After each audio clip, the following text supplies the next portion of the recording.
You have no idea how deep the deception runs. You were not just taught to be polite. You were indoctrinated to amputate your power and call it virtue. You were taught to romanticize your own obedience. You were trained, like a domesticated beast, to wag your tail in the presence of disapproval. And when the woman frowns, when her affection is withheld, when her gaze shifts cold, you panic, you perform, you apologize, and you think you're doing what a good man should. But Nietzsche already told you, the weak are more likely to moralize their submission as goodness. It is not virtue, it is fear wearing a halo. You were not broken by cruelty. You were broken by your own hunger to be loved. You betrayed yourself for a smile. You abandoned your values for a kiss. You restructured your soul to be less threatening, less masculine, less you. And then she left anyway. Or worse, she stayed and disrespected you, because you taught her that your manhood was for sale, and all it took to buy it was a withdrawal of warmth. Most men collapse under this. They call it love, but it's survival. They want peace at any price, even if it costs them their center. And when they are used, discarded, or cheated on, they still return. Not out of strength, but out of addiction. Because when you don't have a spine, pain becomes the only thing you know how to cling to. But then, she meets him. The one man who doesn't break when she withdraws. The one who doesn't negotiate his standards for her affection. The one who doesn't entertain emotional theater or respond to weaponized silence. The stoic man.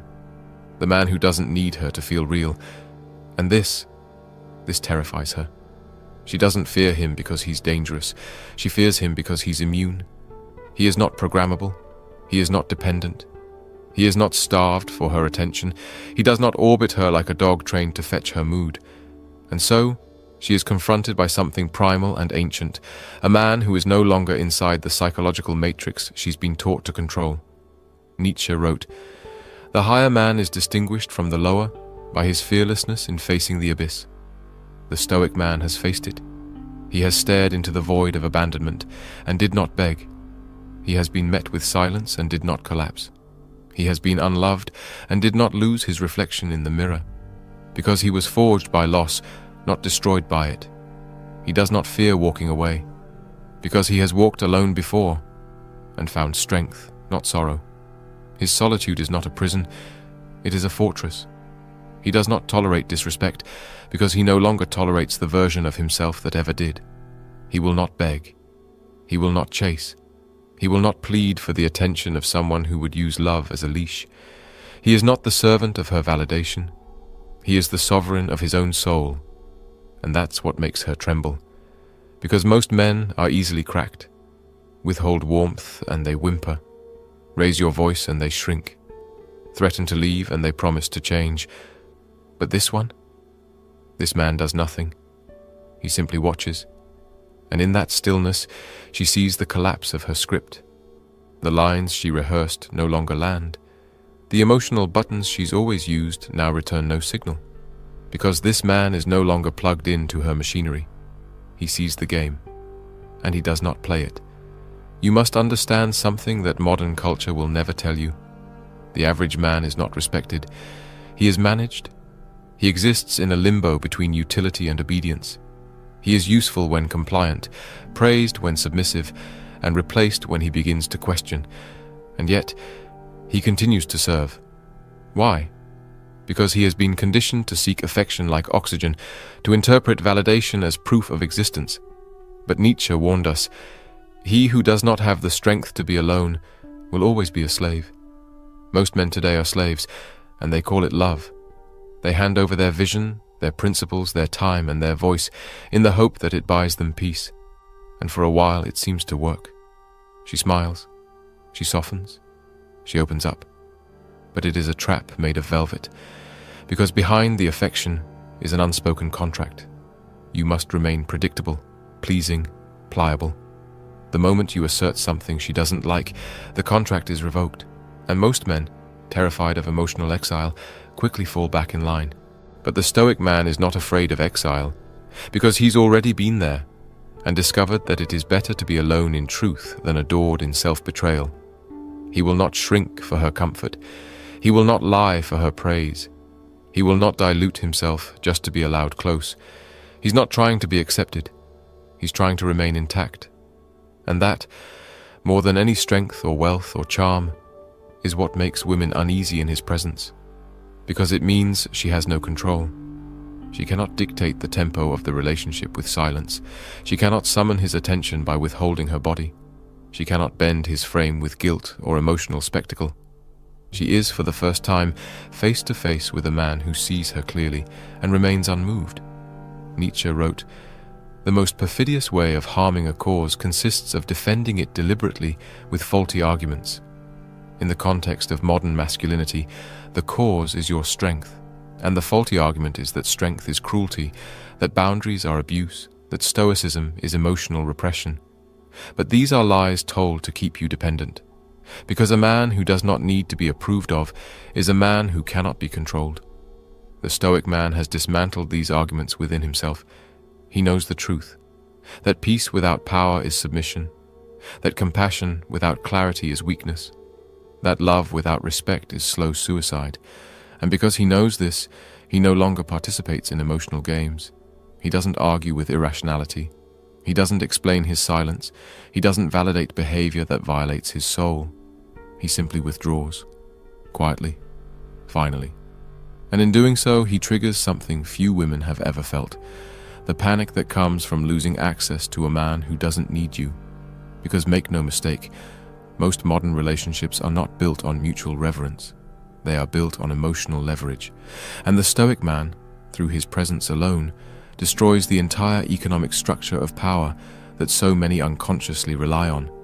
She is used to winning by default, but now she has to earn him, not with beauty, not with tears, not with temporary compliance, but with truth, and very few can give it. She is not used to being evaluated. She is used to being pursued, to being admired on arrival, to being given a crown before she has spoken a word. She is accustomed to men who fold before even being asked, men who offer their loyalty before vetting her character, men who trade their standards for a smile. But the Stoic man does not offer the throne. He does not praise what he does not respect, and she feels that, and it destabilizes her, because he is not looking for someone to save. He is looking for someone who has already saved herself, and she begins to feel what Nietzsche described when he said, "What is done out of love always takes place beyond good and evil." The Stoic man loves, but not with conditions dictated by society, not with the rules she was raised to expect. He loves without submission, without distortion, without sacrifice of self. And that love is more dangerous than any form of rejection, because it asks her to be more than she is. Most men lower themselves to gain a woman's trust, but the Stoic man remains high and challenges her to rise. And this is why she shakes, because most men crave access. But this man doesn't crave, he guards. He guards his time, his values, his direction, and more importantly, he guards his emotional world, not with fear, but with reverence. His emotions are earned, not extracted. His intimacy is a privilege, not a reward. He is not emotionally distant, he is emotionally disciplined. And that's a form of masculinity she's never encountered before. It doesn't beg, it doesn't impress, it doesn't perform. It simply exists with force and expects her to either come correct or leave. Nietzsche said, "You have your way, I have my way. As for the right way, the correct way, and the only way, it does not exist." That's how the Stoic man lives. He doesn't try to be perfect, he tries to be true. And because he is true, he cannot be bought. Not by beauty, not by compliments, not by promises of love laced with manipulation. He sees the truth in her that she tries to hide. He sees her need for control disguised as vulnerability, her tests disguised as affection, her chaos disguised as passion, and he calls it out, not with words, but with refusal. He does not engage, he does not reward it, he does not bend, because he is not here to please her nervous system, he is here to protect his own. This is what sets him apart. While other men calibrate themselves to her approval, he calibrates himself to his mission. And she realizes, often without words, that she is not the center of his universe. His purpose is. And if she cannot align with that purpose, she will be left behind, not with malice, but with unapologetic precision. This is the emotional earthquake, not his anger, not his dominance, but his consistency, his unshakable identity, his refusal to flinch under pressure. She throws everything at him, withdrawal, drama, silence, seduction, and still he does not budge, because he has already decided what kind of man he will be, and no woman, no matter how beautiful or desirable, will rewrite his definition. That, Winston, is what shakes her, not because he is cruel, but because he is complete. The most terrifying mirror a woman can face is not one made of glass. It is a man who sees her clearly and doesn't flinch. Because every fantasy she was raised to believe, every social cue she learned to exploit, every move that once worked on dozens of men dies in his presence. The manipulation fails, the performance collapses, the mask slips, and for the first time, she is confronted with an unbearable question. What do I offer a man who cannot be seduced? She expected to be worshipped for her beauty. But he's not interested in beauty if it's not matched by behavior. She expected him to chase, but he doesn't chase what does not move with grace toward him. She expected to be the gravity in the relationship, but she realizes he orbits nothing except his own truth. Nietzsche wrote, "The individual has always had to struggle to keep from being overwhelmed by the tribe. If you try it, you will often be lonely. But no price is too high to pay for the privilege of owning yourself." That's exactly what she feels. A man who owns himself. She has no power over him, not because he's closed, but because he's sorted. He doesn't need her to affirm who he is. His masculinity doesn't wobble in the presence of her disapproval. He can love her fully, but he will never beg to be loved back. He will never barter with his identity to win her affection. And in that posture, he becomes something most women have never truly experienced, a man who is emotionally present, yet psychologically untouchable. This is what forces her to confront herself, because now she must ask, can I match this man's standard without games? Can I stand in my own truth without tactics? Can I give without expecting to govern? Most can't, because most have never had to. They've been surrounded by men who collapse under tension, men who confuse affection with self-erasure, men who offer their crown in exchange for comfort. But this man, the stoic man, does not trade. He offers. And if his offer is not respected, he retracts it with finality. No explanation, no negotiation, no prolonged drama. He doesn't warn, he doesn't threaten. He just vanishes and leaves her alone with her untested self. Nietzsche warned us that the greatest danger in life is not pain, but comfort that numbs you to your own mediocrity. The stoic man brings no such comfort. He brings pressure, not by shouting, but by existing at a level of emotional clarity and internal structure that exposes every falsehood around him. And she feels it. She feels the quiet pressure of being in the presence of someone who does not need her to feel powerful, who does not ask for her permission to stand tall, who does not flatter her fears or inflate her ego just to keep her around. This man is a reckoning, a philosophical confrontation, a walking storm of honesty that says, become who you truly are, or leave. He doesn't make ultimatums. He doesn't set traps. He simply holds frame. And the world either aligns or breaks against it. The stoic man doesn't change the rules. He reveals them. He reveals that most love is not love. It is power disguised as affection. That most relationships are not built on truth, but on unspoken threats. If you do not make me feel what I want to feel, I will withdraw. That's the real contract. One you've signed in silence, with your pride as the currency. But the stoic man burns that contract on arrival. He does not accept love that comes with a leash. He does not bow to moods or barter with respect. He has chosen something higher than affection. He has chosen himself. And that choice is what Nietzsche called the beginning of all true power. Because you cannot call yourself free if your peace can be bought with approval. You cannot call yourself strong if your standards collapse when touched by silence. You cannot call yourself a man if you must be emotionally supervised by someone else. The stoic man has walked through all of it. He's had women cry in front of him to gain control. He's had affection dangled like bait. He's had sex weaponized and silence rehearsed to provoke a reaction. But none of it works. Not anymore. Because he has seen through the mask.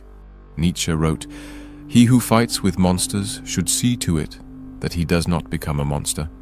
And if you gaze long into an abyss, the abyss also gazes into you." And the Stoic man has done exactly that. He has stared into the black hole of emotional dependence. He has confronted the version of himself that once begged, that once twisted and folded and bled for love, that was never truly love. And he killed that version, without ceremony, without regret. He does not hate her. He has simply evolved beyond her control, and now she sees it. This man does not flinch when she's angry. He does not panic when she's distant. He does not dance when she throws a tantrum. He simply remains, not cold, not cruel, just centered. And that presence, that unshakable presence, is what shakes her to the core, because it tells her, without words, "I am not here for your chaos. I am here for truth. Match it, or I walk." She is no longer the gravity in the room. She is no longer the prize. She is no longer the puppet master, pulling strings of guilt and desire. She is simply one soul standing before another. And for the first time, her tricks don't work. Now she has two choices: rise or retreat.